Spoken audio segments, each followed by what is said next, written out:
जीवन के परम रहस्य के संबंध में तीन दृष्टियां हैं। एक है दृष्टि हिंदू की, उसमें आता है उपनिषद, वेद और गीता। उस दृष्टि के अनुसार वह परम तत्व एक ही है, शेष सब उसकी अभिव्यक्तियां है, शाखाएं कहिए। आत्मा नहीं परमात्मा है, व्यक्ति नहीं समिष्ट है। अब दूसरी दृष्टि है जैनों की, वह परम तत्व एक नहीं है, असंख्य है, अनेक है। परमात्मा नहीं है, आत्मा है। समिष्ट नहीं है, व्यक्ति है। तीसरी दृष्टि है बौद्ध की। बौद्ध के अनुसार न तो परमात्मा है और न आत्मा, न तो समिष्ट है न तो व्यक्ति है, परम शून्य। ये तीन बड़ी विपरीत दृष्टियां हैं और हजारों वर्षों तक इन तीनों दृष्टि के बीच में विवाद चल रहा है। कोई निष्पत्ति, कोई निष्कर्ष भी नहीं निकलता। इन तीन दृष्टियों को प्रस्तावित करने वाले लोग परम ज्ञानी हैं। इन तीन दृष्टियों का समर्थन अनुभवों के द्वारा हुआ है, जिन्होंने जाना है। इसीलिए बड़ी कठिनाइयां है कि इतना बड़ा भेद क्यों विवाद होता है हिंदू और जैनों में और बौद्धों में। पंडितों में विवाद हो समझ में आता है, क्योंकि अनुभव तो वहां नहीं है, शब्दों का जाल है, सिद्धांतों की तार्किक व्याख्या और व्यवस्था है, भीतर का कोई अनुभव नहीं। और तथाकथित पंडित ही वाद विवाद करते हैं, ज्ञानी कभी वाद विवाद नहीं करता। लेकिन महावीर, बुद्ध या आदि शंकराचार्य ये पंडित नहीं है। वे जो कह रहे हैं वह किसी विचार का प्रतिपादन नहीं है, वह कोई फलसफा नहीं है कि ऐसा ही कह दिया। वे अपने अनुभव को कह रहे हैं। महावीर भी, बुद्ध भी और आदि शंकराचार्य भी, उन्होंने जो जाना वही कहा है और उनके जानने में रत्ती भर भी भूल नहीं है। तो फिर इतना बड़ा विवाद क्यों है? मैं पहले आदि शंकराचार्य की बात कर रहा हूं फर्स्ट। इस कारण भारत की पूरी जीवन धारा तीन हिस्सों में बढ़ गई, हिंदू, जैन और बौद्ध। तीन चिंतन भारत के मन पर हावी है और निर्णायक न हो सके। भारत का मन दुविधाग्रस्त हो गया, हिंदू, जैन और बौद्ध। इसे थोड़ा गहन और सूक्ष्म रूप से समझ लेना जरूरी है। मेरे देखे इन तीन में रत्ती भर भी भेद नहीं है। वक्तव्य बिल्कुल भिन्न है, सार जरा भी भिन्न नहीं है। रास्ता अलग है, लेकिन जहां पहुंचना है, डेस्टिनी, वहां एक है। वक्तव्य केवल भिन्न नहीं, बिल्कुल स्पष्ट रूप से विपरीत है, लेकिन प्रयोजन और अभिप्राय एक है। जो उस एक अभिप्राय को नहीं देख पाता, वह समस्त धर्मों के बीच एकता को भी नहीं देख पाता। फिर भी इन तीन जीवन धाराओं ने अलग अलग प्रतिपादन किए हैं। उसके कुछ कारण हैं। वेद, उपनिषद, ब्रह्मसूत्र, गीताएं घोषणा करती है कि वह एक है। इस एक का अज्ञानियों ने जो अर्थ लिया वह भयंकर हो गया। इस एक का यह अर्थ हुआ कि तप करने योग्य कुछ भी नहीं है,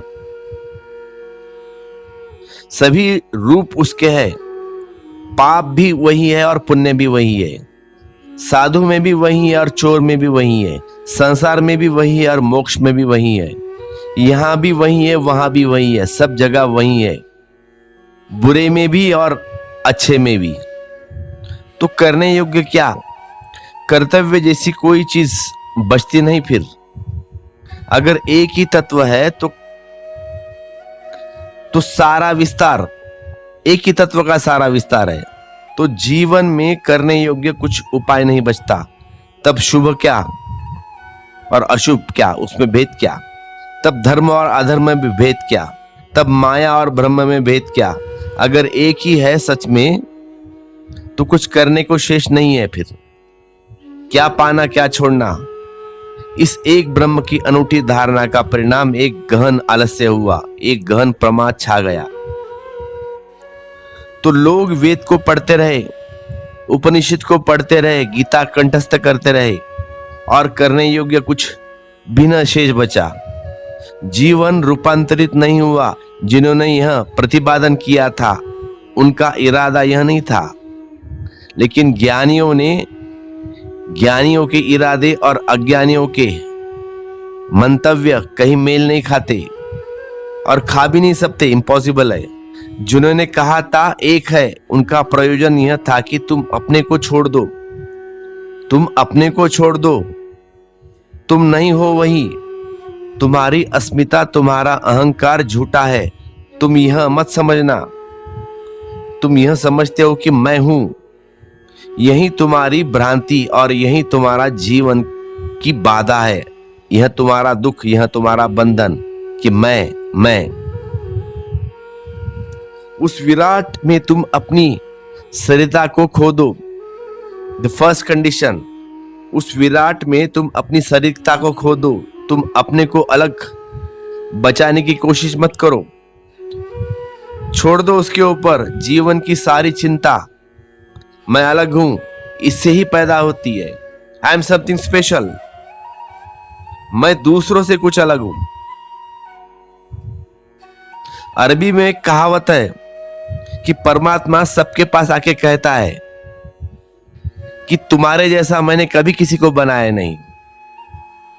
इसलिए हमको इतना ये रहता है हमारे ऊपर कि मैं सबसे अलग हूं। अगर मैं अलग हूं तो मुझे मेरी सुरक्षा करनी पड़ेगी। अगर मैं अलग हूं तो सबसे मैं लड़ रहा हूं। जीवन के संघर्ष में कोई मेरा साथी नहीं है, वह वस्तुतः मेरे प्रतियोगी है। भले बाप हो या बेटा हो या पत्नी हो, तो जीवन का कलह तो हो ही जाता है। उस कलह में चिंता का जन्म होता है। और अगर मैं अलग हूं तो मृत्यु का भय समा जाता है, क्योंकि फिर मुझे मरना पड़ेगा। व्यक्ति को तो हर रोज मरते देखते हैं तुम।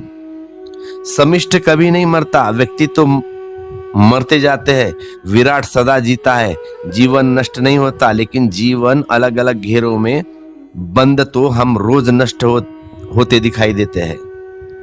दिए तो रोज बुझते हैं, अग्नि सदा है, तो फिर मृत्यु का भय समाप्त है।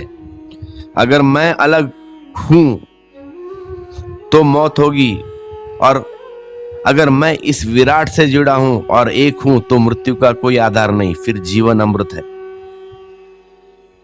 जिन्होंने चाहा था उस एक की धारणा व्यापक हो जाए, उनका प्रयोजन था कि आपका अहंकार बिखर जाए, टूट जाए, गिर जाए। वह अहंकार तो बिखरा नहीं, यह तो ज्ञानी का प्रयोजन था। अज्ञानी ने जो अर्थ लिए, उसने परम ब्रह्म की एक धारणा से अहंकार को तो तोड़ा नहीं है, अहंकार को और बढ़ाया है। ब्रह्म ज्ञानियों ने कहा था अहम ब्रह्मास्मि। अहम ब्रह्मास्मि मतलब मैं ब्रह्म हूं। उनका प्रयोजन था कि मैं नहीं हूं ब्रह्म। अज्ञानी ने समझा कि मैं ही हूं ब्रह्म। अहम ब्रह्मास्मि मतलब मैं ही हूं ब्रह्म। अहम ब्रह्मास्मि जिन्होंने कहा था, उनका इरादा था कि बूंद नहीं है, सागर है। लेकिन बूंद ने समझा कि मैं ही सागर हूं, इसीलिए बूंद मिटी नहीं, बल्कि बूंद को और अहंकार भर गया।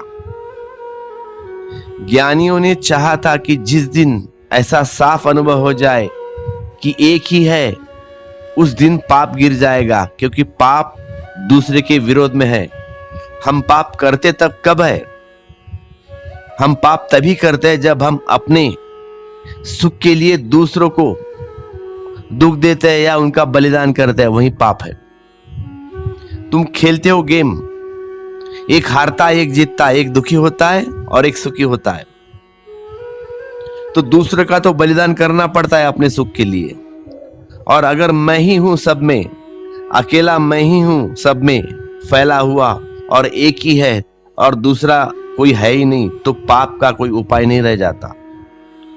पाप के लिए दूसरा चाहिए और पाप के लिए दूसरे को बलिदान करना चाहिए। अपने हित के लिए दूसरे के हित को नष्ट करना पड़ेगा।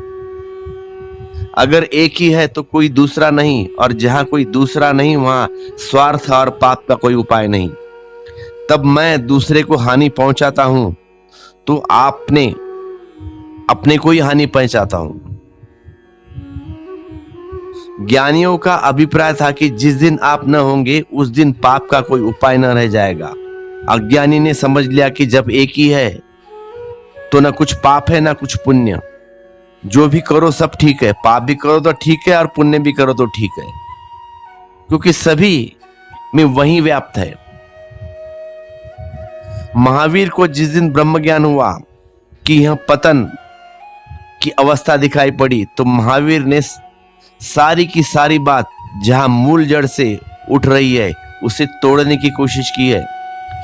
महावीर ने कहा है कि कोई एक ब्रह्म नहीं, प्रत्येक व्यक्ति स्वयं परमात्मा है और बूंद को ही सागर को नहीं खोना है, वरना बूंद को शुद्ध होते जाना है, परम शुद्ध होना है।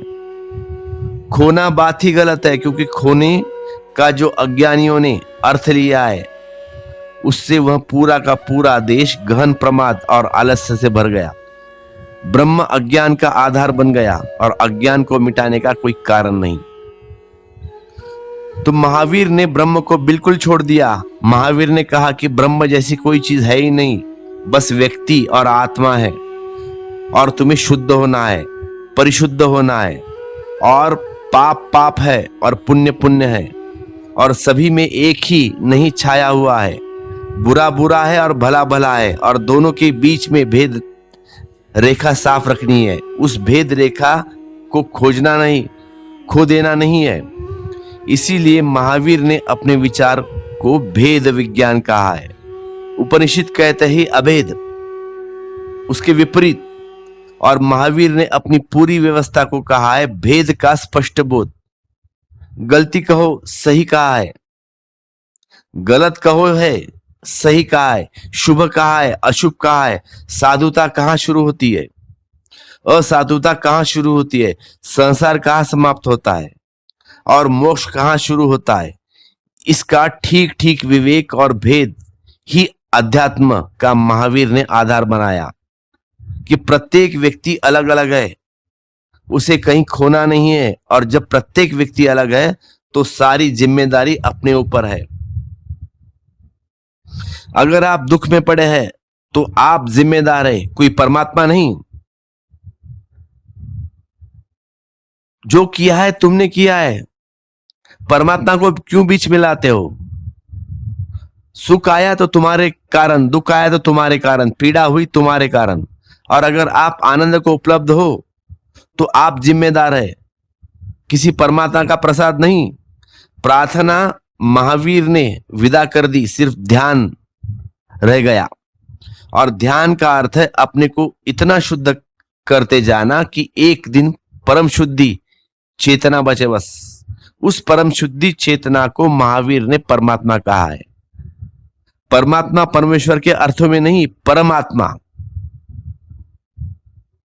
परम आत्मा के अर्थ में, शुद्धतम आत्मा के अर्थ में। महावीर का प्रयोजन था कि व्यक्ति का आलस्य टूटे, प्रमाद टूटे।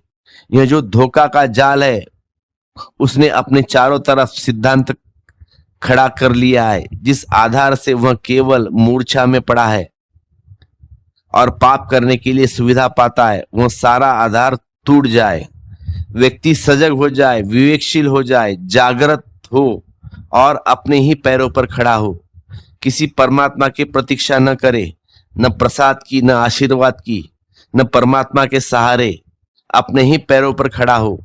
यह बड़ी कीमती बात थी और व्यक्ति की परिशुद्धि के लिए बहुत बड़ा अभियान था। लेकिन जैसे सदा होगा, सदा हुआ वही हुआ। महावीर का प्रयोजन था कि व्यक्ति शुद्ध हो और स्वयं परमात्मा हो जाए। अशानी ने समझा कि मैं हूं और कोई परमात्मा नहीं, जिसमें मुझे लीन होना है, मेरा होना वास्तविक है। महावीर की आत्मा का सिद्धांत अज्ञानी के लिए अहंकार की जड़ता बना, वह आत्मा नहीं बना। परमात्मा की तरफ परिशुद्धि भी नहीं हुआ, बल्कि गहन अहंकार से भर गया कि कोई परमात्मा नहीं, मैं हूं। यह अहंकार कि मैं हूं जितना सघन होता चला गया, उतना ही जीवन में मूर्छा गहन होगी। क्योंकि मैं शराब, मैं मतलब शराब है, आई एम समथिंग स्पेशल। और जितना अहंकार होता है उतना मद बढ़ जाता है, मंद बुद्धि हो जाता है व्यक्ति, और उतना आदमी होश से नहीं जीता, बेहोशी से जीता है। और जहां कोई परमात्मा नहीं है वहां झुकने का कोई वजह भी नहीं है। तो जिन्हें भी अकड़कर खड़े रहना था उनके लिए बड़ा सहारा मिला। झुकने का कोई सवाल नहीं, समर्पण की कोई बात नहीं, विनम्रता साधुता का लक्षण नहीं। दम्भ अकड़े हुए तड़े रह गए, फिर लोग खड़े रह गए। अपने ही पैर पर महावीर ने कहा था ताकि प्रार्थना के नाम पर प्रमाद न करो। अपने ही पैर पर अज्ञानी ने समझा कि मैं ही हूं सब कुछ, आई एम समथिंग, और अपने ही पैर का भरोसा है, बस अपना ही भरोसा। यह अहंकार सघन हुआ। इस अहंकार ने जैन विचार परंपरा को डुबा दिया। जैसे ब्रह्म के विचारों ने हिंदुओं को आलस्य से भर दिया, वैसे ही आत्मा के विचार ने जैन को अहंकार से भर दिया। और जब बुद्ध ने देखा कि ब्रह्म भी गर्त में ले गया और आत्मा भी गर्त में ले गई, तो बुद्ध ने कहा कि न कोई ब्रह्म है न कोई आत्मा है, एक विराट शून्य है। अभी तीसरा है। अब बड़ा अद्भुत प्रयोजन था बुद्ध का। न कोई ब्रह्म न कोई आत्मा, क्योंकि जो भूल हिंदू चिंतन में हुई थी उसकी जड़ काटनी जरूरी थी, और जो भूल जैन चिंतनों ने की उसकी भी जड़ काटनी जरूरी थी। न कोई आत्मा है, तुम हो ही नहीं, भीतर कोई भी नहीं। इस ना को पाल लेना ही परम ज्ञान है, बुद्ध ने कहा है। भीतर कुछ भी नहीं, शून्य है। इसीलिए बुद्ध ने ब्रह्मलोक शब्द का उपयोग नहीं किया, मोक्ष शब्द का उपयोग नहीं किया। बुद्ध ने निर्वाण का उपयोग किया है। निर्वाण का अर्थ है दीप का बुझ जाना। जैसे दिया बुझ जाता है, फिर हम नहीं कहते कि उसकी ज्योति कहाँ है, कहाँ गई, नहीं हो गई। बुद्ध कहते ज्ञानी का दिया जलता नहीं, बल्कि अस्मिता की होने की ज्योति बिल्कुल बुझ जाती है। भीतर परम शून्य सन्नाटा हो जाता है। उस शून्यता को पा लेना ही निर्वाण है। बड़ी गहरी बात, क्योंकि इसमें न तो आलस्य को खड़ा होने का उपाय है, न अहंकार को खड़े होने का उपाय है। लेकिन अशानी ने सुना कि न कोई परमात्मा है न कोई आत्मा है, तो उसे लगा कि अब पाने योग्य कुछ भी नहीं। जब कुछ भी है नहीं तो पाना क्या, और जब भीतर शून्य है तो उपाय क्या करना, साधना क्या करनी, कोई जरूरत नहीं। बुद्ध का महान ख्याल अज्ञानी के लिए नास्तिकता जैसा लगा कि जब भी कुछ भी नहीं है तो फिर जो भी भोग की छोटी मोटी दुनिया है उसको भी भोग लेना उचित है। शाश्वत तो कुछ है ही नहीं, तो क्षणभंगुर को छोड़ना क्यों, जो मिल रहा है उसे ले लो, उसे ले लेना उचित, क्योंकि आगे तो कुछ मिलने वाला नहीं है, आगे तो सिर्फ शून्य है। तो बौद्ध विचार शून्यता के कारण नष्ट हुआ। यह बड़ी हैरानी की बात है कि जिस विचार में जो चीज सबसे श्रेष्ठ है उसी के कारण वह नष्ट हुई। अज्ञानी अद्भुत है, अज्ञानियों से ज्ञानी सदा हारे। वे हर जगह से लूपहोल, वे हर जगह से भूल और छिद्र खोज लेते हैं, जिनसे वे अपने को बचा लेते हैं, फिर विवाद में पड़ते हैं। अशानी वे कहते हैं हमारे सिद्धांत सही है, तुम्हारे गलत। सिद्धांतों का कोई मूल्य नहीं है, धर्म के लिए अभिप्राय का मूल्य है। इसे आप ठीक से समझ लेना। सिद्धांतों का मूल्य सिर्फ 2 कौड़ी का पंडितों के लिए है। धर्म का मूल्य संतों के लिए है, सिर्फ अभिप्राय का मूल्य। क्या चाहते हैं आदि शंकराचार्य, क्या चाहते हैं महावीर, क्या चाहते हैं बुद्ध? वे जो कह रहे हैं वह इतना ही मूल्यवान नहीं, किसी लिए कह रहे हैं? वे जो कह रहे हैं वह तो निमित्त है, वह तो सिर्फ इशारे है। किस तरफ के इशारे? लेकिन पंडित शब्द को पकड़कर फिर सदियों तक लड़ते रहते हैं। अभी जैन पंडित सिद्ध ही किए चले जाते हैं कि परमात्मा नहीं है कहीं भी, आत्मा है। हिंदू पंडित सिद्ध करते चले जाते हैं कि आत्मा नहीं है, और बौद्ध पंडित सिद्ध किए जाते हैं कि दोनों नहीं है, शून्य है बस। किसके सामने कुछ सिद्ध करने का सवाल नहीं, अभिप्राय नहीं।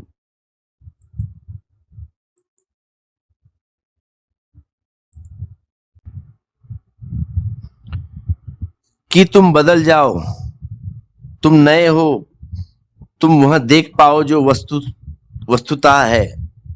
शून्य कहो, आत्मा कहो, सब शब्द है,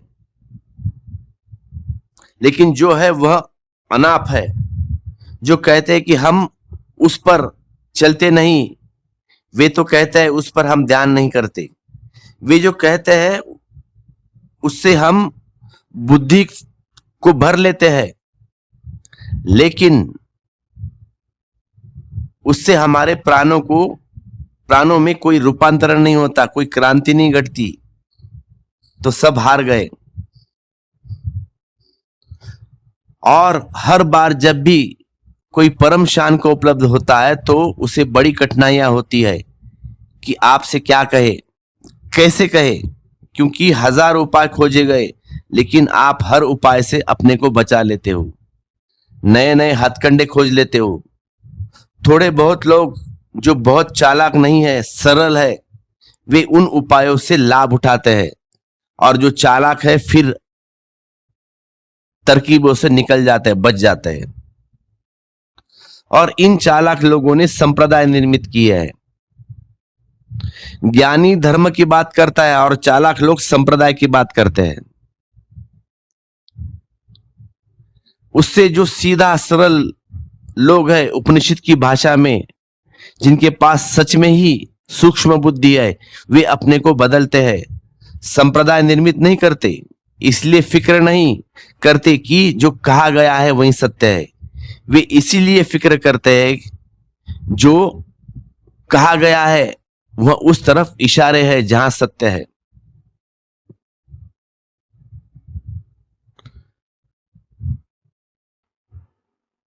हिमालयन मास्टर स्वामी राम, नाम सुना होगा आपने, बहुत गुणी व्यक्ति, अमेरिका में थे तो वहां पे बहुत उनको सम्मान मिला था, और वहीं जो ज्ञान मिला है वह बांटने के लिए वह भारत आए और काशी में उन्होंने पहला प्रवचन किया था। उन सभा में एक ब्राह्मण उठाया और कहा कि आपको संस्कृत आती है कि नहीं? सीधे साधे सरल आदमी थे, उन्होंने कहा नहीं आती। तो उस ब्राह्मण ने कहा कि पहले जाके संस्कृत सीख के आओ, फिर हमको उपदेश देना। बाद में स्वामी राम संस्कृत सीखने के लिए मास्टर लगा दिया। ऐसे ही चालाक लोगों ने संप्रदाय निर्मित किए है। अब संस्कृत का और ज्ञान का संबंध क्या है? बहुत से ऐसे ज्ञानी हुए जिनको संस्कृत आता नहीं है। तुकाराम महाराज को भी ऐसे ही मार डाला है। उन्होंने जो लिखा था वो नदी में फेंक दिया, और कहते हैं कि ऐसे ही चालाक लोग की तुकाराम महाराज स्वर्ग में चले गए, हालांकि उनका खून किया गया। तो ये तुकाराम महाराज, स्वामी राम, महावीर, गौतम बुद्ध, वे अपने को बदलते हैं, संप्रदाय निर्मित नहीं करते। इसकी फिक्र नहीं करते कि जो कहा गया है वही सत्य है। वे इसकी फिक्र करते जो कहा गया है वह उस तरफ इशारे है जहां सत्य है। कही गई बातें सब इशारे है, और इशारों का मूल्य इतना ही है कि वह आपको आगे ले जाए, आपको रास्ता बताए, कहीं और आगे ले जाए, पर हम उन जैसे लोग हैं जैसे रास्ते के किनारे मील के पत्थर होते हैं ना, उन पर तीर लगा के होते हैं आगे की तरफ।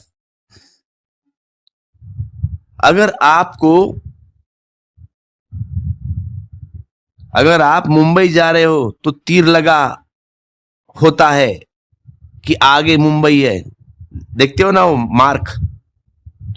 हम उस तरफ के लोग हैं कि जहां मुंबई लगा हुआ पत्थर देखे उसको छाती से लगा कर बैठे हैं कि मुंबई पहुंच गए, हालांकि मुंबई आगे बाकी है। वह जो तीर लगा है, द मार्क पत्थर रहता है ना रोड के ऊपर, उस पर हमारा ख्याल नहीं है। वह कोई पत्थर बॉम्बे नहीं है जिस पर मुंबई लिखा हुआ है। सब पत्थर यही खबर दे रहे हैं कि अभी दिल्ली दूर है। जिस दिन उस मुंबई का पत्थर आएगा वहां शून्य बना होगा, 0। Your destination is complete. जिस दिन 0 आ जाएगा उस दिन आप समझना कि तुम्हारा डेस्टिनेशन आ गया। वह कोई शब्द नहीं होगा, वह कोई तीर नहीं होगा आगे पीछे, सिर्फ 0 शून्य। बाकी जब तक तीर है, जहां तक इशारे है, तब तक समझना कि अभी दूर है। कोई शास्त्र सत्य नहीं है, सभी शास्त्र सत्य की ओर इंगित करते हैं, और जो भी शास्त्र को पकड़ लेता है वह शास्त्र को भी गलत कर देता है और अपने को भी गलत कर देता है।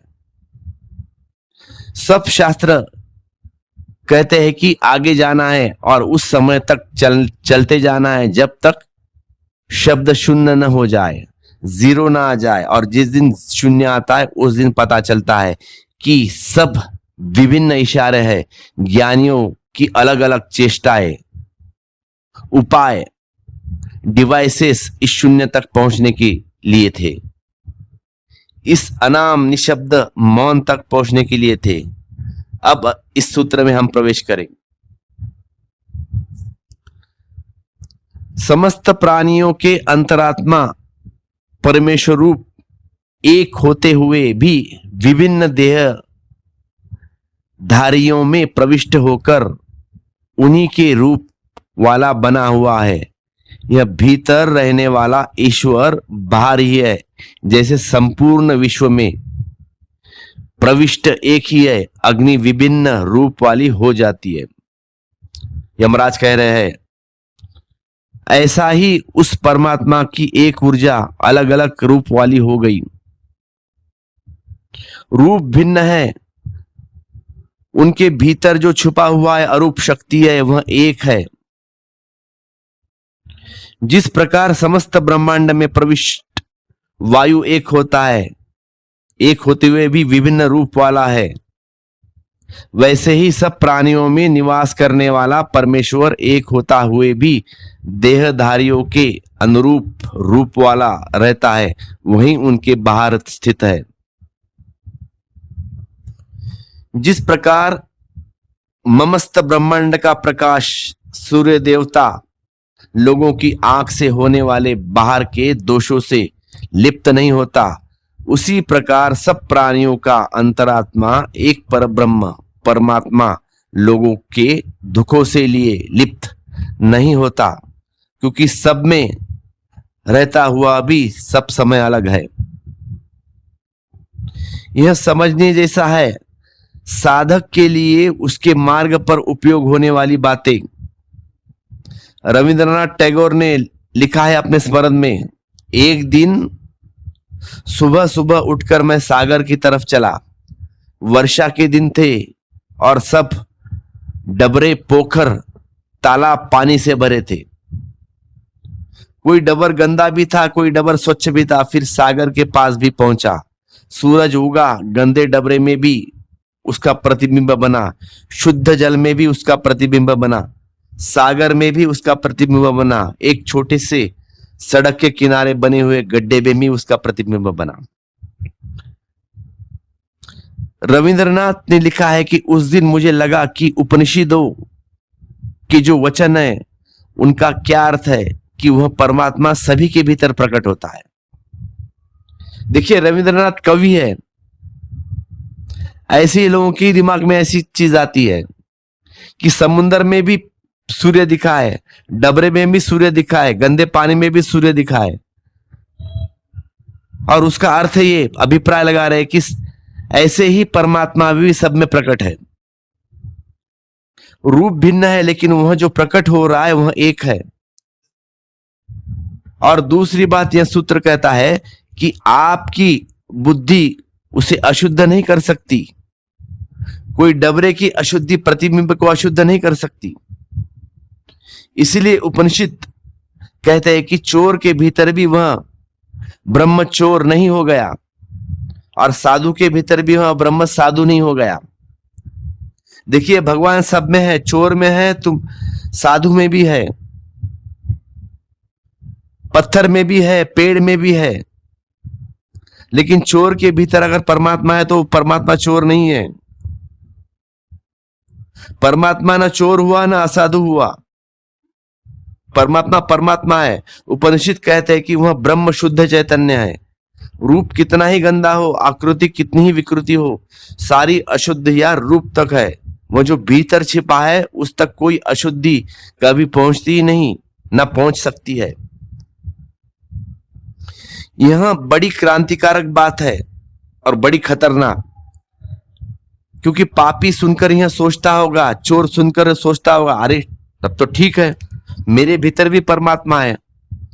जब वह अशुद्ध होता ही नहीं तो फिर पाप करना क्यों छोड़ना? और जब पुण्य से वह शुद्ध नहीं होने वाला, क्योंकि वह भी अशुद्ध कभी हुआ ही नहीं, तो पुण्य करने का सार भी क्या? हम क्यों करें पुण्य फिर? यही अज्ञानी मन की व्याख्या उपद्रव खड़ा कर रही है। उपनिषद कह रहे हैं कि वह कभी अशुद्ध नहीं हुआ। अगर इसे कोई समझ पूर्वक समझ ले तो अतीत का सारा बोझ एक क्षण में नष्ट हो गया। अगर यह ख्याल आ जाए कि मेरे भीतर जो था वह कभी अशुद्ध नहीं हुआ, तो हमारे मन में जो अपराधी की जो पीड़ा है, पाप का जो बोझ है, वह एक क्षण में नष्ट हो जाएगा। मनस्विदी कहते हैं कि मनुष्य के जीवन में सबसे बड़ा दुर्भाग्य है कि गिल्टी, मुझसे ये अपराध हुआ, अपराध भाव। और मनस्विदी कहते हैं कि ईसाईयत ने पश्चिम में अपराध का भाव पैदा करके मनुष्य को भारी नुकसान में पहुंचा है। गिल्टी कुछ ऐसा दिखता है कि जो लोग लाभ ले सकते हैं वे हर जगह से लाभ ले लेते हैं, और कुछ लोग जो हानि करने के उतारू है वह हर जगह से हानि कर लेते हैं। कुछ ऐसे लोग हैं कि जहर से भी जीवन को संभाल लेते हैं, और कुछ ऐसे लोग हैं अमृत से भी आत्महत्या कर लेते हैं। यह लोगों पर निर्भर है। अमृत बिल्कुल बेकार है, जहर का कोई मतलब नहीं है। आदमी पर निर्भर है कि वह क्या करेगा। It's depend on you. ईसाईयत ने पश्चिम में जोर दिया है कि आदमी में पाप में जन्मा है, मूल आदमी का पाप में जन्म है, और ईश्वर ने आदमी को निकाला है बहिष्ठ से, क्योंकि उसमें पाप किया, उसने ईश्वर की आशा का उल्लंघन किया। और जब तक आदमी पाप से अपने को मुक्त नहीं कर लेता, बहिष्ठ के द्वारा उसके लिए बंद रहेंगे, मतलब स्वर्ग के द्वार बंद रहेंगे। आदम ने जो भूल की थी वह हर आदमी उसी पाप में सड़ा है, और उस पाप से उठने के लिए उसे बड़ा श्रम करना पड़ा। ईसाईयत ने जोर दिया है कि आदमी पापी है, पाप में ही उसका जन्म है। इससे निश्चित ही है कि गहन अपराध का भाव पैदा हुआ। जो समझदार थे उन्होंने जीवन को बदलने की कोशिश की, इस पाप से ऊपर उठने की कोशिश की। लेकिन जो ना समझते उन्होंने कहा कि जब आदमी पाप में ही पैदा हुआ है तो पाप से कोई छुटकारा नहीं, और जब आदम मूल आदमी भी पापी हुआ तो हम, और जब आदम ईश्वर के सामने भी पाप कर सकता है, स्वर्ग में रहकर भी पाप कर सकता है, तो हम संसारी जीवन वाले लोग हैं, हम उसी की संतान हैं। उसी के जीवाणु हमारे भीतर है, इसलिए हमारा नाम आदमी है। क्योंकि हम आदमी की औलाद है तो हमसे क्या होगा, हजारों सदियों का पाप हमारे ऊपर है, इतना बोझ है, इतना फैलाव असंभव है, हमारी आत्मा ही पाप हो गई।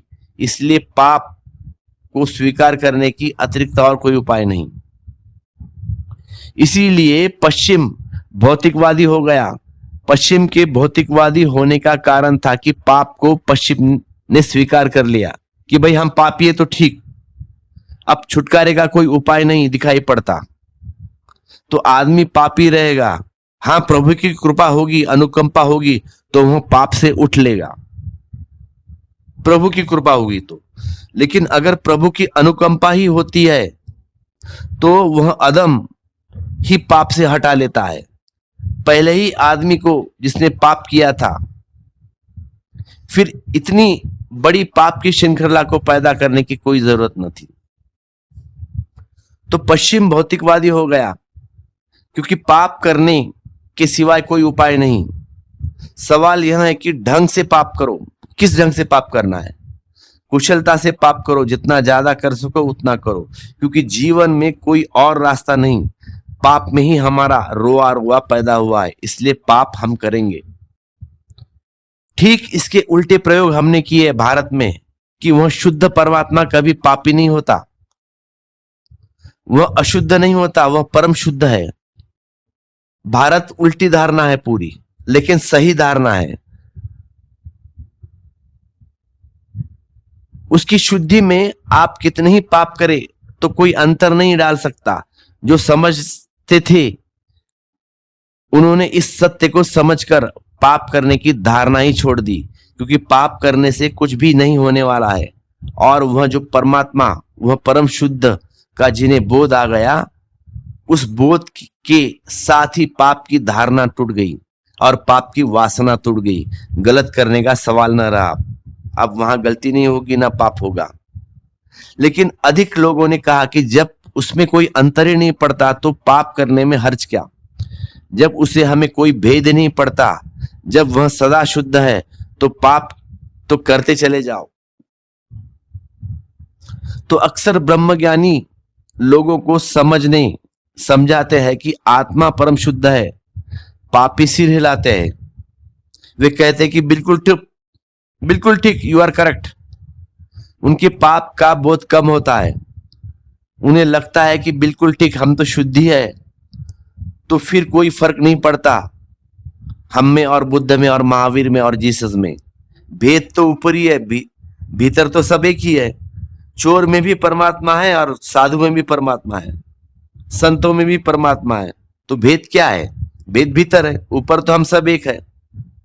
पर यह बात अपने आप में बड़ी कीमती है कि उसे अशुद्ध नहीं किया जा सकता।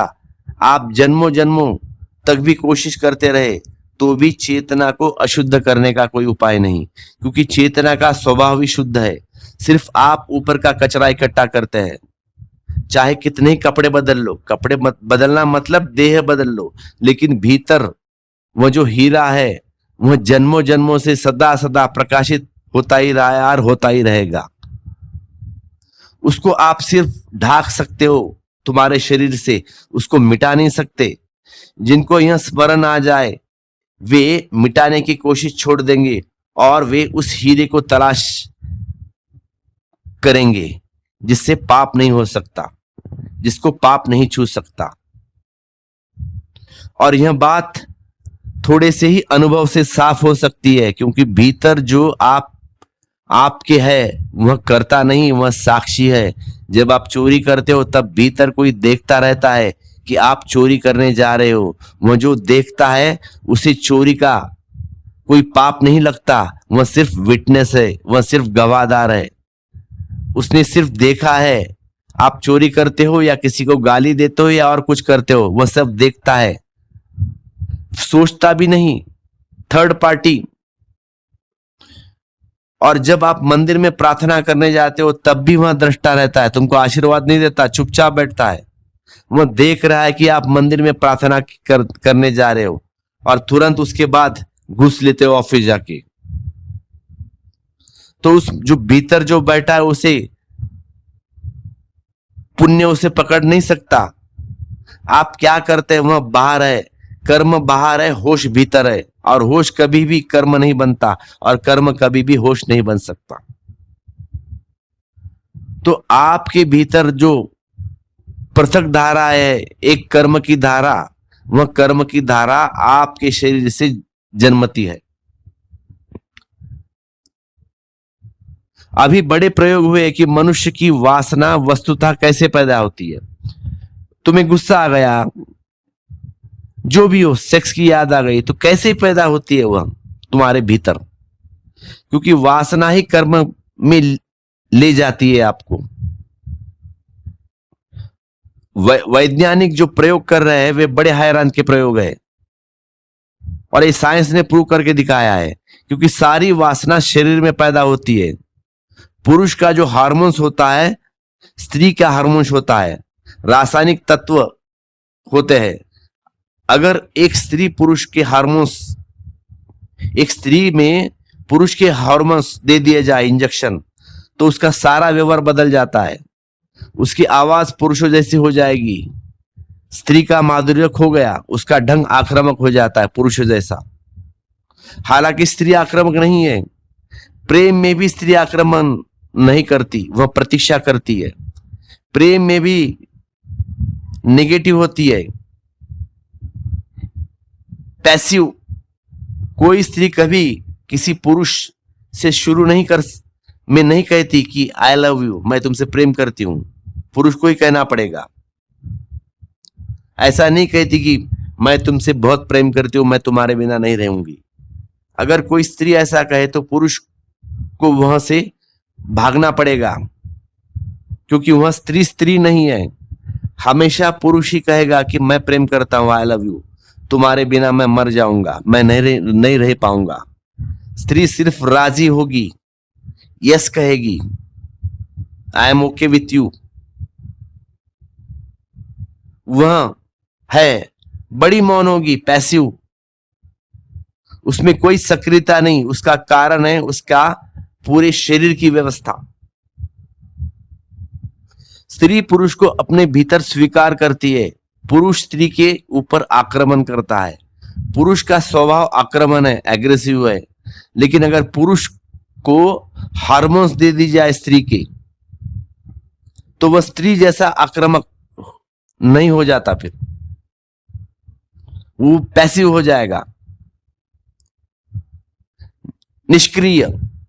वो बैठ के प्रतीक्षा करेगा कि कोई स्त्री आकर आक्रमण करे।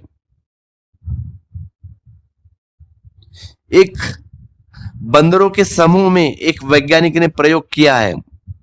उसने एक अति स्त्रीन मादा को, जो कि अति विनम्र थी, और उस समूह के बंदर कि जिसमें कोई पद नहीं था,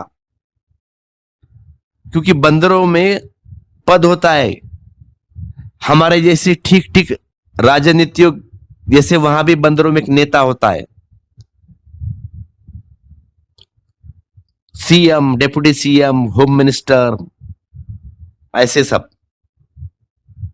तो वैज्ञानिक कहते हैं कि बंदरों की ये आदत राजनीति में चलती है, उनमें जरा भी भेद नहीं है हमारे बारों में। अब वह स्त्री मादा बंदर जो बिल्कुल ही किसी पद पर नहीं थी, नॉर्मल, हम जैसे नॉर्मल पब्लिक, सर्वहारी थी, बिल्कुल आखिरी में थी। उसको बड़ी मात्रा में इंजेक्शन दिया गया नए हार्मोन्स के। जैसे ही उन इंजेक्शन का प्रभाव 24 घंटे में होना शुरू हो गया, वह स्त्री इतनी आक्रामक हो गई कि उसने सारे पदों पर जितने नर बंदर बैठे हुए थे सबको ठिकाने लगा दिया। मतलब झगड़ा शुरू हो गया, मारा उसने पटका।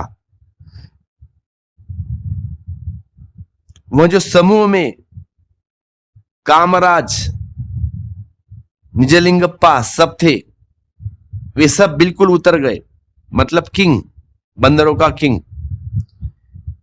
तो इस वैज्ञानिक ने लिखा है कि बड़े पुराने लड़ाके, उनको उसने सबको ठीक कर दिया। उस समूह में जितने भी लड़ने वाले बंदर थे ना, उनको सबको ठीक कर दिया उस मादा बंदर रिया ने। वे सब उदास होकर बैठ गए। क्या हुआ, ये चुपचाप बैठने वाली बंदरिया इतना झगड़ा क्यों कर रही है, मार भी दिया हमको। उसने उन पर ऐसा कब्जा कर दिया कि वह उनको जरा उत्पात और उन्मुख भी न करने देती, चुपचाप बिठा दिया, बैठ जा इधर कोने में, जो कि बंदर का स्वभाव है। और सारा फर्क इस बात से हुआ कि ये हार्मोन्स का इंजेक्शन। आप जो भी कर रहे हैं उसमें शरीर का हाथ है। आपके व्यवहार में, आपके उठने बैठने में, चलने में, आपकी वासनाओं में, आपकी इच्छाओं में, आपकी दौड़ में, आपकी महत्वाकांक्षाओं में, संघर्ष में, सब में हार्मोन्स का हाथ है। थोड़े से रासायनिक तत्व बड़ा फर्क कर देते हैं। वैज्ञानिक कहते हैं कि कोई पुराने समय, सस्ते समय में 5 रुपए में जो रासायनिक तत्व एक आदमी के शरीर में होता था, अब कोई 15 रुपए का होता है। स्त्री के शरीर में कोई 16 रुपए का होता है। तो इसका ध्यान रखना कि रासायनिक रूप से स्त्री ज्यादा कीमती है। बस वह 1 रुपया के रासायनिक तत्व का स्त्री पुरुष में फर्क है। और इसीलिए अब वैज्ञानिक कहते हैं कि स्त्री शरीर को बाद में इंजेक्शन देकर पुरुष बनाया जा सकता है, और हुआ भी है। वो सर्च मारना गूगल पे, यूट्यूब पे, आपको मुलाकात भी मिल जाएंगी उनकी, जो स्त्री से पुरुष बन गए। पुरुष के शरीर को स्त्री बनाया पहले असंभव था, अब तो हो गया संभव। अब कोई भी स्त्री पुरुष हो सकती है, कठिनाई नहीं है ज्यादा। फिर एक आदमी चोरी करता है और एक आदमी हत्या करता है, हिंसा कर रहा है। वैज्ञानिक कहते हैं इनका भी कारण है शारीरिक। इसलिए हम जो दंड देते हैं वह ना समझिए, वह ऐसा ही है जैसा कोई आदमी टीबी या कैंसर का बीमार है, आप उसको सजा देकर कि तुमको टीबी हुआ है या कैंसर हुआ है, अब वह आदमी क्या कर सकता है। एक आदमी की हत्या सिद्ध होती है, वैज्ञानिक कहते हैं कि हम सजा उसको देते हैं कि क्योंकि हत्या का विज्ञान हम अब तक नहीं समझ पाए।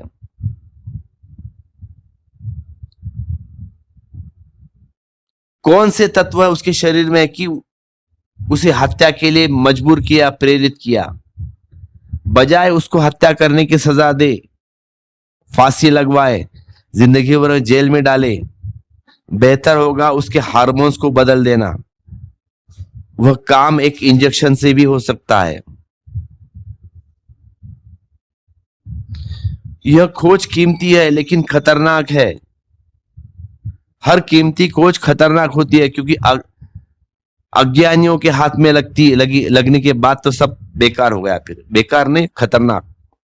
जैसे पाकिस्तान जो अनुबम है ना, डर है कि कहीं मिलिटेंट्स अतिरेकी ना उठा के लेके जाए उसको। इसका मतलब यह हो कि अगर हम हत्यारे को गैर हत्यारा बना सकते हैं सिर्फ इंजेक्शन देकर, तो हम गैर हत्यारों को भी हत्यारा बना सकते हैं इंजेक्शन देकर। उल्टा, मुल्क युद्ध में हो तो आप अपने सारे मिलिट्री के जवानों को इंजेक्शन दे सकते हैं, बिल्कुल पागल हो जाए और हत्या कर दे सामने वाले की। उल्टा भी हो सकता है, कुछ भी हो सकता है। खतरनाक चीज है। और भारतीय मनीषा बहुत दिन से यह कह रहे कि वह भी भीतर जो छिपा है वह सिर्फ साक्षी, वह करता नहीं। करता तो बाहर है, कर्म का जाल। वह शरीर और मन से जुड़ा है। भीतर शुद्ध चेतना है, वह सिर्फ देखता है, विटनेस। उसने कभी कोई कर्म नहीं किया है। अगर आप धीरे धीरे अपने कर्मों के साक्षी होने लगे तो आपके भीतर में साक्षी चेतना जगने लगेगी। वह सोई पड़ी थी, उसका आपने कभी उपयोग नहीं किया था। इसलिए ध्यान के सब प्रयोग मूलतः भीतर सोए हुए साक्षी को जगाने की चेष्टा है कि वह देखने वाला जग जाए, वह होश से भर जाए। जैसे ही वह होश से भर जाता है वैसे ही गलत है आपकी जिंदगी में अपने आप गिरने लगता है। जो सही है वह बचेगा, वह सही है वह बढ़ने लगेगा, और गलत धीरे धीरे कम होता जाएगा और एक दिन शून्य। क्योंकि आपके सहयोग के बिना शरीर भी कर्म नहीं कर सकता। आपका सहयोग चाहिए। आप कर्म नहीं करते हैं, लेकिन आपकी आंतरिक सहयोग कॉर्पोरेशन है तो शरीर को भी चाहिए। अगर कोई व्यक्ति पूरी तरह साक्षी है तो आप उसको कितने ही इंजेक्शन दे दे आक्रमण के, वह आक्रमण नहीं करेगा। इसे थोड़ा समझना। जैनों के 24 के 24 तीर्थंकर क्षत्रिय है, क्षत्रिय घर से पैदा हुए।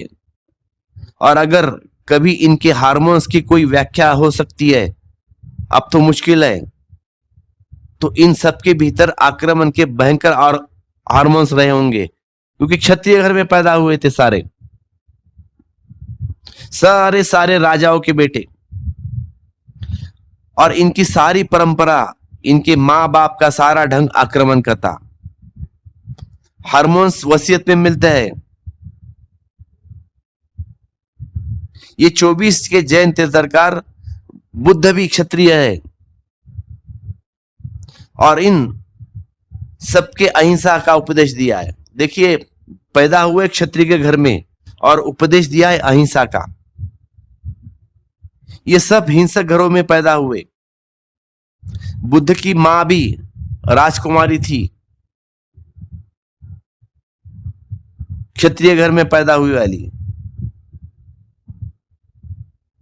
और ये जो क्षत्रिय घर में पैदा हुए, इन्होंने अहिंसा का उपदेश दिया। ये सारे लोग बने, महावीर रहो, गौतम बुद्ध रहो, और 24 तीर्थंकर रहो जैनों के। निश्चित ही ये इतने गहन रूप से साक्षी हो गए कि इन्होंने आक्रमण के हार्मोन्स पर का कोई प्रभाव नहीं पड़ा। और यह बड़े मजे की बात है कि अब तक कोई भी एक भी ब्राह्मण अहिंसा का उपदेश नहीं देता हुआ मालूम पड़ता। देख ले, आज तक 2025 है, सारे ब्राह्मणों की हिस्ट्री निकालो आप, कोई भी बुद्ध के मुकाबले नहीं है, ना महावीर के मुकाबले। हालांकि उनके मंदिर खोल के बैठे हैं ये ब्राह्मण लोग। और खतरनाक से खतरनाक जिस ब्राह्मण को हम जानते हैं वे है परशुराम, जिससे क्षत्रियों को पृथ्वी से कई दफे समाप्त कर दिया। और ये 25, एक बुद्ध, 24 जैन के तीर्थंकर और एक बुद्ध, सब क्षत्रिय, जिनके खून में लड़ाई थी, लेकिन ये अहिंसक के उपदेशक बने। और जिनके खून में ब्रह्म था, परशुराम, उन्होंने फांसा लेके मार डाला लोगों को। परशुराम और इनके बीच एक ही बात घटी रही है। परशुराम भी साक्षी है, और साक्षी होकर परशुराम ने जाना, उसने ब्राह्मणों के हार्मोन्स सारे के सारे अहिंसक के, परशुराम जी के सारे हार्मोन्स सारे के सारे अहिंसक के हैं। लेकिन साक्षी होकर परशुराम को दिखाई पड़ा कि क्षत्रियों ने भयंकर उत्पात कर रखा है, सारे जीवन को उपद्रव से भर दिया। इसके कारण ही हिंसा है। हिंसा को मिटाने के लिए परशुराम ने सारे क्षत्रियों का सफाया करना शुरू कर दिया। एक ब्राह्मण इतना हिंसा कर सकता है अगर साक्षी जगे तो कर्म से अपने को अलग कर ले, फिर सोच पाता है कि क्या करना उचित है और क्या करना उचित नहीं। तो ये जो 25 तीर्थंकर और एक बुद्ध, 24 और एक 25, सब क्षत्रिय है। इनके पास लड़ाई का तत्व है, इनके खून में लड़ाई है, लेकिन साक्षी भाव ने दिखाया कि लड़ाई व्यर्थ है और उसके कुछ परिणाम नहीं निकलते। वे शांत हो गए और उनके जीवन में हिंसा बिल्कुल गिर गई। सम्राट अशोक कलिंग युद्ध के बाद सब छोड़ दिया, संन्यास ले लिया, भिक्षु हो गए। पता चल गया, साक्षी हो गया कि उस युद्ध में कुछ होने वाला नहीं है। लाखों लोग मर गए, कुछ मिला नहीं, शांति नहीं मिली, ना आनंद मिला, सन्यासी हो गया। और ऐसा सन्यासी हुआ कि आज तक उनका नाम लिया जाता है, सम्राट अशोक। अशोक स्तंभ भारत का जो आता है ना स्टैंप, उसमें अशोक स्तंभ लगा है। पूरा बुद्ध धर्म पूर्ण उसने पूरे दुनिया में फैलाया। थोड़ा सा साक्षी हो गया, जज गई बात, दिख गया दृष्टा, छोड़ दिया सब। साक्षी भाव तो हार्मोन्स का प्रभाव नष्ट हो जाता है, यह मैं कह रहा हूं। फिर चाहे परशुराम की तरह नष्ट हो या चाहे महावीर की तरह नष्ट हो, लेकिन साक्षी चेतना अपना निर्णय करती है। शरीर उसका मालिक नहीं रह जाता, शरीर उसको नहीं खींच सकता। साक्षी चेतना अपने ही जीवन को अपनी ही सहजता से जीने लगता है। साक्षी चेतना की अपनी ही गति है, वह गति परम स्वतंत्रता है। और दूसरी बात, साक्षी चेतना कुछ भी करते हुए भी जानती है कि मैं करने वाला नहीं हूं, मैं सिर्फ साक्षी हूं। इसलिए अर्जुन को श्री कृष्ण कहते हैं कि अर्जुन उठा धनुष और मार, सारा मेरे ऊपर छोड़ दे, तू ऐसा मत सोच कि तू कर रहा है। इसीलिए मैं मानता हूं कि परशुराम को कोई पाप न लगा होगा, लग ही नहीं सकता। परशुराम भी समझने जैसे व्यक्ति है, कोई पाप लगा नहीं होगा, क्योंकि बड़े साक्षी भाव से यह हत्या की थी उन्होंने। कृष्ण इसी हत्या की सलाह अर्जुन को भी देते हैं गीता में कि तू साक्षी भाव से इसकी फिक्र छोड़ दे कि तू करता है, तू मात्र निमित्त है, मात्र साक्षी से तू इस युद्ध में उतर। अर्जुन की तकलीफ यही है कि साक्षी नहीं हो पा रहा है, उसे बार बार ऐसा लग रहा है कि मैं कर रहा हूं, मैं हत्या करूंगा अपने प्रियजनों की, अपने दादा की, अपने गुरु की। वह आइडेंटिफाइडेड है, वह अपने कर्मों से अपने को जोड़ रहा है। कृष्ण की पूरी चेष्टा अर्जुन में साक्षी भाव लाने की है। युद्ध करते वक्त भी जान कि तू करने वाला नहीं है। जैसे ही कोई व्यक्ति भीतर होश से भर जाता है, वैसे ही करने वाला नहीं रह जाता, यह सूत्र कह रहा है। जिस प्रकार समस्त ब्रह्मांड का प्रकाश सूर्य देवता लोगों की आंख से होने वाले बाहर के दोषों से लिप्त नहीं होता, उसी प्रकार सब प्राणियों का अंतरात्मा एक परम ब्रह्म परमात्मा लोगों के दुखी से लिप्त नहीं होता, क्योंकि सब में रहता हुआ भी सब में अलग है। यमराज कह रहे हैं यह अलग का बोध ही साक्षी है, भाव है, जो सब प्राणियों में अंतर्यामी अद्वितीय एक सबको वश में रखने वाला परमात्मा अपने एक है। रूप को बहुत प्रकार से बना लेता है।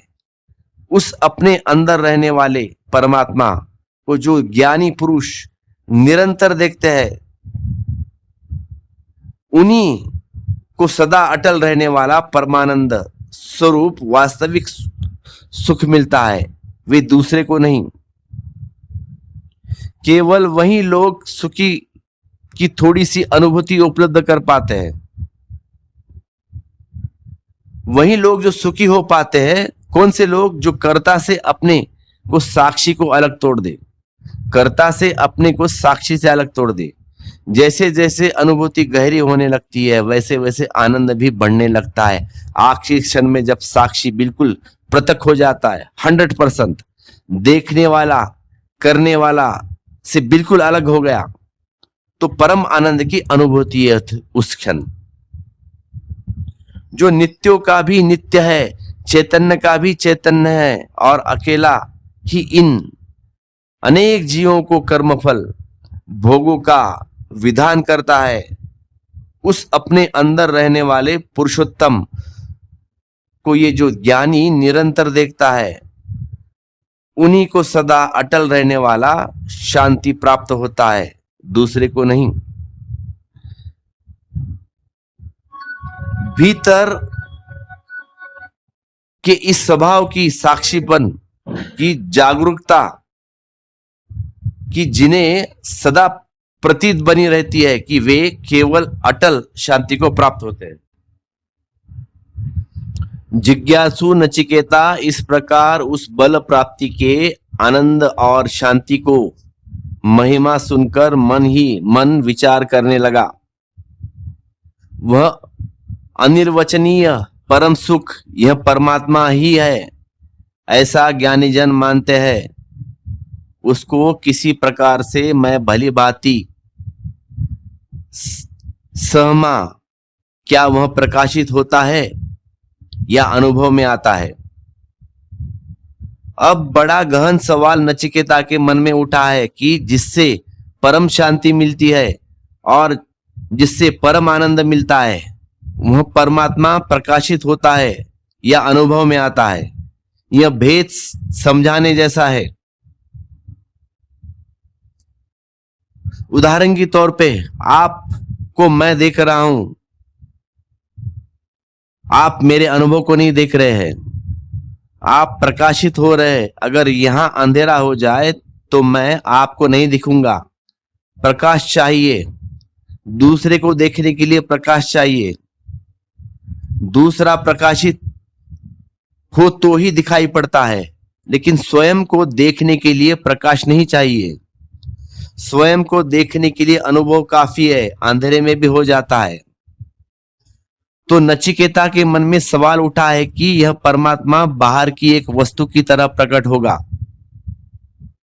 कि प्रकाश में उसको देखूंगा कि खड़ा है महिमा मंडित परम पुरुष, या मेरे भीतर के अनुभव में आएगा जहां बाहर के किसी प्रकाश की कोई भीतर जरूरत नहीं। परमात्मा पदार्थ की तरह है, प्रकट होगा, अन्न की तरह प्रकट होगा या स्वयं की तरह प्रकट होगा, चैतन्य की तरह प्रकट होगा।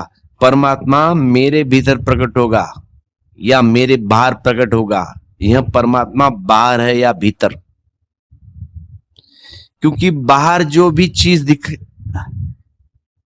जो है बाहर, उनके लिए कोई भी माध्यम चाहिए प्रकाश होने का, तभी वे दिखाई पड़ती है। सिर्फ भीतर बिना माध्यम के, बिना प्रकाश के मात्र अनुभव से घटना घटती है।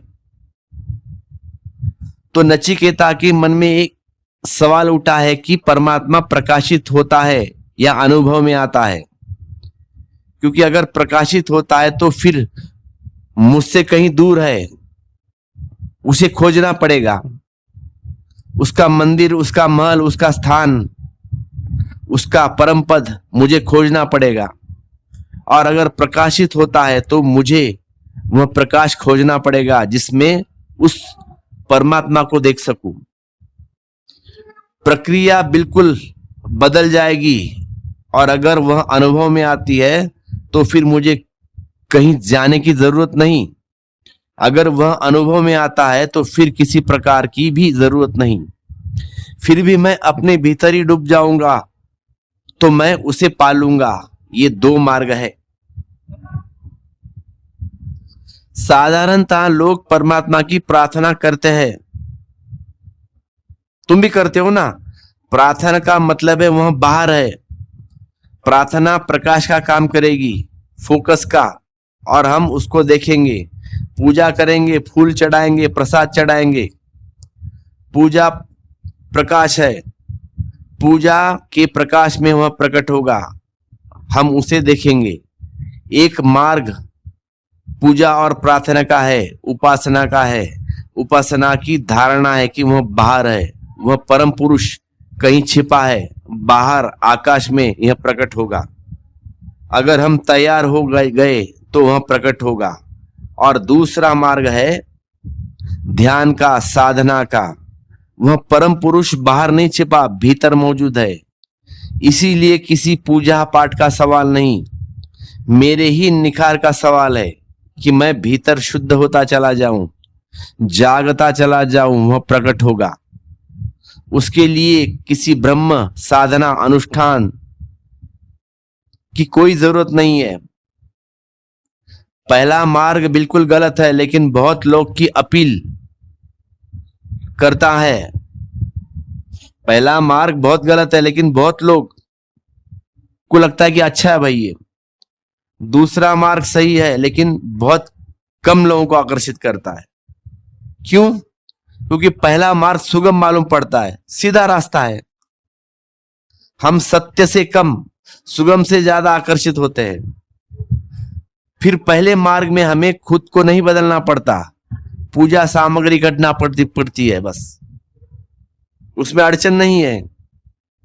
तेल ला लिया, घी ला लिया, दिया जला लिया, मंत्र याद नहीं आते, ब्राह्मण को पैसा दिया, वो ऑन बिहाफ ऑफ वो पूजा कर लेगा, तो बड़ी अड़चन नहीं है। घंटा बजाने को भी दूसरे को रख दिया तो वो भी घंटा बजा देगा। यज्ञ करना है, 4 ब्राह्मण को बुला लिया, ऑन बिहाफ ऑफ वो यज्ञ करेंगे तुम्हारे।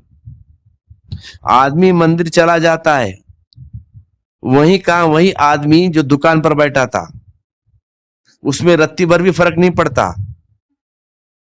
वह जैसे दुकान पर दुकान का काम करता है, वैसी मंदिर में आकर मंदिर का पूजा पाठ क्रियाकांड पूरा कर देता है। मंदिर से वापस चला जाता है वैसे का वैसा जैसा आया था। दुकान पर उसमें रत्ती भर फर्क नहीं पाएगा। वह आदमी वही होगा, शायद और भी ज्यादा खतरनाक हो सकेगा, क्योंकि घट भर जो पूजा में खराब हुआ 1 घंटा, इसका बदला भी उसको दुकान में निकालना पड़ेगा। वह ग्राहक से ज्यादा लेगा, क्योंकि 1 घंटा खराब हुआ। वह जो परमात्मा को दे आया हूं, वह ग्राहक की जेब से निकालेगा। इसीलिए धार्मिक दुकानदार अक्सर खतरनाक दुकानदार होते हैं। तो धार्मिक आदमी से जरा सावधान रहना, क्योंकि कुछ समय तक परमात्मा को दे रहा है, जो वह लगा रहा है, दुगना लेगा निकाल के तुम्हारे पास से।